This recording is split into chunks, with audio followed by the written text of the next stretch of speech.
സംസ്ഥാനം ആര് ഭരിച്ചാലും ഖജനാവിന്റെ വരുമാന സ്രോതസ്സുകളിൽ പ്രധാനപ്പെട്ട ഒന്നാണ് മദ്യനിർമ്മാണത്തിൽ നിന്നും വിൽപ്പനയിൽ നിന്നും ലഭിക്കുന്ന വമ്പിച്ച നികുതി. മദ്യനിരോധനത്തിനായുള്ള പ്രഹസന സമരങ്ങളും ഉപരിപ്ലവ പ്രചരണങ്ങളും എത്ര ആകർഷകമായി നടത്തിയാലും നല്ലൊരു വിഭാഗം പുരുഷന്മാരും ചുരുക്കം ചില സ്ത്രീകളും മദ്യം ഉപയോഗിക്കുന്നുണ്ട് എന്നതാണ് വസ്തുത. മദ്യത്തിന്റെ ഉൽപാദനത്തിനും വിൽപ്പനയ്ക്കും അനുമതി നൽകിയതിനു ശേഷം മദ്യം ആരോഗ്യത്തിന് ഹാനികരമെന്ന് ജാഗ്രതാ മുന്നറിയിപ്പ് നൽകുന്നത് ഒരേ സമയം കൗതുകകരവും വിരോധാഭാസവുമായി തോന്നിയേക്കാം. ചരിത്രാതീത കാലം മുതൽ മദ്യം മനുഷ്യനെ പ്രലോഭിപ്പിക്കുന്ന ലഹരി പാനീയമാണ്.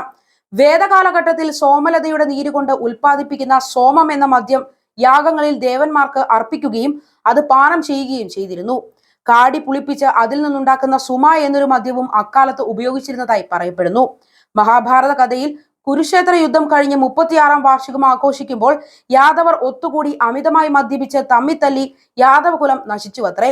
മഹാനായ അലക്സാണ്ടർ ചക്രവർത്തി അമിത മദ്യപാനത്താൽ സ്വബോധം നഷ്ടപ്പെട്ട് ഉറ്റ സുഹൃത്തായ ക്ലീറ്റസിനെ വധിച്ചതായും ചരിത്രത്തിൽ രേഖപ്പെടുത്തിയിട്ടുണ്ട്. ബോധം നഷ്ടമാകും വരെ മദ്യപിക്കുന്നതാണ് ചിലർക്ക് ശീലം. അപകർഷതാബോധം, നിരാശ, അരക്ഷിതാവസ്ഥ തുടങ്ങിയ കാരണങ്ങൾ മദ്യപാനത്തിലേക്ക് നയിക്കുമ്പോൾ ചിലർ സന്തോഷം വന്നാലും സന്താപം വന്നാലും നിയന്ത്രണമില്ലാതെ മദ്യപിക്കുന്നതായി കാണുന്നു. ഇതൊക്കെ തന്നെയാണ് മദ്യപാനത്തിന്റെ ആപത്കരമായ തീരാദോഷവും. യുക്തിയാനുസാരം ഔഷധം അന്യഥാ വിഷം. അതായത് ആവശ്യത്തിന് മദ്യം കഴിക്കുന്നത് ഔഷധം പോലെ ഗുണകരവും അല്ലെങ്കിൽ അത് വിഷവുമാണ്. മദ്യം ന പേയം, പേയം വ ബഹുവാരി. മദ്യം കഴിക്കരുത്, അഥവാ കഴിക്കുന്നെങ്കിൽ ധാരാളം വെള്ളം ചേർത്ത് കഴിക്കുക എന്നൊക്കെയാണ് മദ്യപാനത്തെക്കുറിച്ച് കേൾവിയുള്ള പ്രാമാണിക വചനങ്ങൾ. പുരാതന കാലം മുതൽ മദ്യനിർമ്മാണത്തിനും ഉപയോഗത്തിനും നിയമവും നിയന്ത്രണവും ഒക്കെ നിലനിന്നിരുന്നു. കൗടില്യത്തിന്റെ അർത്ഥശാസ്ത്രത്തിൽ വിവരിക്കുന്നത് അക്കാലത്ത് മദ്യത്തിന്റെ നിയന്ത്രണങ്ങൾ നടപ്പിലാക്കുവാൻ ഒരു സുരാധ്യക്ഷൻ നിയമിക്കപ്പെട്ടിരുന്നുവെന്നാണ്. നമ്മുടെ രാജ്യത്ത് ഓരോ സംസ്ഥാനത്തിന്റെയും മദ്യത്തെ സംബന്ധിച്ച് വ്യത്യസ്ത നിയമങ്ങളാണുള്ളത്.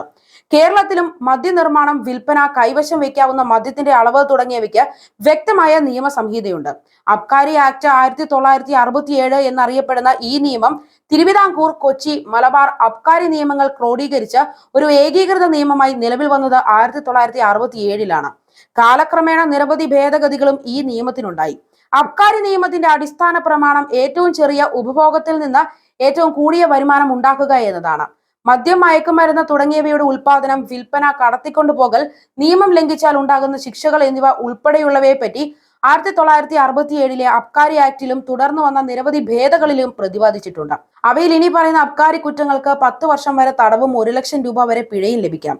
മദ്യത്തിനെ പ്രലോഭിപ്പിക്കുന്ന പരസ്യങ്ങൾക്ക് നിരോധനമുണ്ടെങ്കിലും മദ്യത്തിന്റെ ഉപഭോഗം നാൾക്ക് നാൾ വർദ്ധിക്കുകയാണ്.